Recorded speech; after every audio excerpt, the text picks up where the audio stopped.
On behalf of the Commonwealth Parliamentary Association, India Region Zone 3, the state of Meghalaya is honored to host the 20th annual conference of CPA here in Shillong.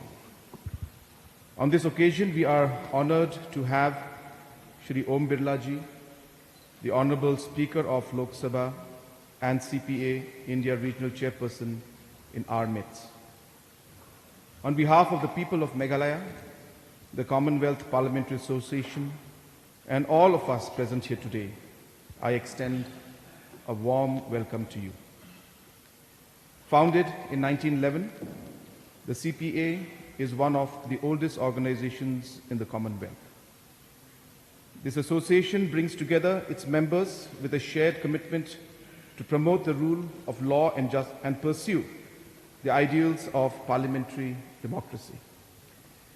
The association has a unique distinction of bringing together a large number of parliamentarians to promote knowledge of the constitutional, legislative, economic, social and cultural aspects of parliamentary democracy and of matters that pertain specially to the 8 Northeast states which are from CPA India Region Zone 3.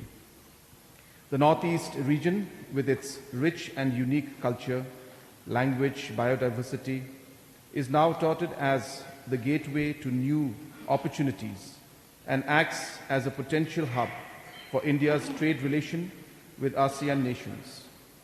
It possesses tremendous economic growth potential to bring India as a regional and global power. The region is a tranquil, timeless image of green hills which often conceals the region's predicaments. Through our shared efforts, we have been able to continuously tackle these issues and work in collaboration to emerge as the nation's powerhouse. This brings us to our key themes for today's discussion. Number 1, natural disasters and strategies for management with special reference to Northeast region, and 2, regional connectivity to bring Northeast region at par with mainland India. Our geographical location in a high seismic zone and mountainous terrain, coupled with the effects of climate change, leave our region prone to natural disasters such as floods, landslides, cyclones, droughts, and earthquakes. Heavy floods, landslides, cyclone droughts, and occasional earthquakes have now become regular occurrences. These calamities are always a setback to the pace of development, something that we need to encounter with a resolute determination and an effective response mechanism. This reminds me of the recent floods in the Garo Hills, where a timely and coherent approach was taken involving the government agencies, private sector organizations, non-profit, faith-based organizations, and volunteers. Their combined efforts resulted in a well-organized mechanism of channelizing the available resources to cope with the disaster and coordinating the roles and responsibilities of responders in an effective manner. Our community institutions have to be similarly empowered so that they can act as first responders to save lives in any disaster. We need to document and study the impact of climate change so that we can make predictive models to understand how changing weather patterns can impact our fragile ecosystems. I have, in the recently concluded G20 summit on Nature Solves, advocated for setting up a center of climate change in the state of Meghalaya. The center can be a regional hub of excellence, gathering climate data and designing strategies for the entire Northeast region. The Meghalaya government is coordinating with the Northeast Space Application Center, Department of Space, Government of India, for an early warning alert system for cyclone, landslides, flood, and lightning. The state government has also decided to use drone technology in disaster management and its mitigation. Our approach towards minimizing the effects of climate change encompasses comprehensive risk assessments, early warning systems, public education, and strict infrastructure standards. Preserving the ecosystem, establishing disaster response plans, pre-positioning resources, and fostering collaboration are essential. We are also building capacities involving communities and preparing for post-disaster recovery plan and continuously improving our plans based on lessons learned and advancements to ensure a proactive response, reducing the impact of disasters on lives, property, and the environment. Although our location has been creating hurdles to the pace of our development, but it also holds significant importance in terms of strategic, cultural, economic, and ecological aspects, leading to development of trade and commerce with ASEAN countries. This plays a vital role in improving the socio-economic condition of the states of Northeast. I would like to extend my sincere gratitude to the Honorable Prime Minister and the Government of India for the various strategies, policy interventions, initiatives like Gati Shakti, Udan, infrastructure developments for the Northeast region. There are huge investments being made in key sectors like tourism, infrastructure, logistics, food processing, and others, which are making this region a preferred investment destination. This brings me to the second topic of today's discussion, regional connectivity to bring Northeast region at par with mainland India. Northeast India is positioned to serve the Government of India's strategic vision encompassed in the Act East policy.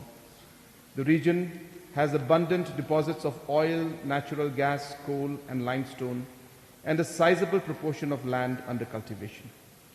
Among the countries with which it shares a border, the majority of Northeast India's trade is with Bangladesh, while its trade with other neighboring countries such as Bhutan and Myanmar mostly occur through border points located outside the region.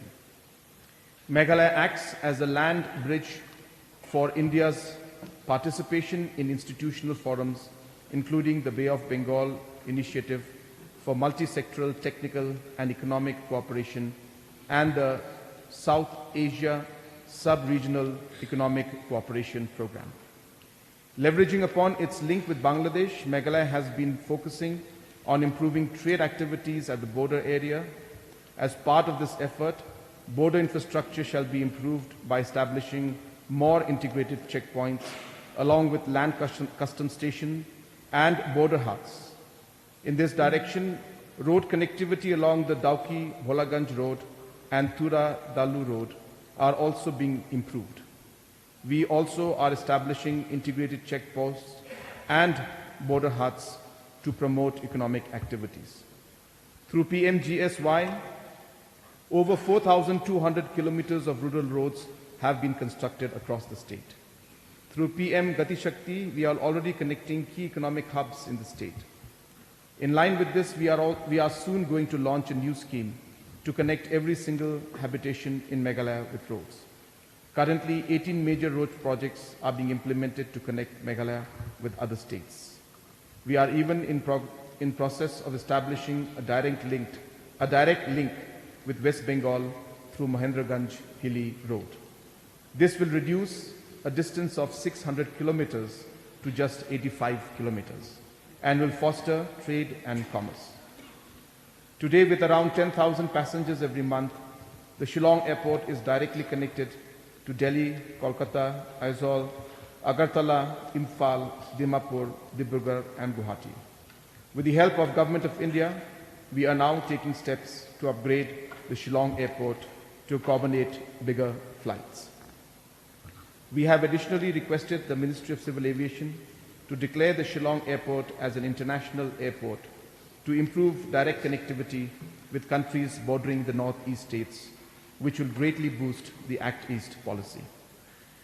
Thanks to the Government of India, under the Act East policy, several projects funded by the Ministry of External Affairs have been undertaken to connect Northeast states with neighboring countries like Myanmar and Bangladesh. This even includes the development of an economic corridor. Playing to the regional strength, industry and government partnership can scale up development of the region while maintaining the right balance and mitigating the threats that have existed traditionally. Adopting learnings from small countries of Europe and Asia that have significantly lifted up their economy with limited resources while protecting the flora and fauna shall take the Northeast region's regional economy to higher levels. An integrated approach, greater cooperation at regional and local levels are essential for this development. I believe that a shared vision of costs and benefits through strategic planning and infrastructure interventions are key strengths for the development of the region. As we embark on this two-day conference, I envision a vibrant and intense exchange of views, knowledge, and experiences. We have great opportunities facing us despite the numerous challenges. With the support of the Commonwealth Parliamentary Association members, we will channelize our focus areas by complying and following the decisions and resolutions that will be adopted in the conference. I will close my speech in the lines of Bernadette Devlin, former Member of Parliament of the United Kingdom. My function in life is not to be a politician in Parliament, it is to get something done, unquote. And I am sure this is the driving force for each of us here in this conference today. Once again, my best wishes for the success of this 20th Annual Conference of Commonwealth Parliamentary Association Conference.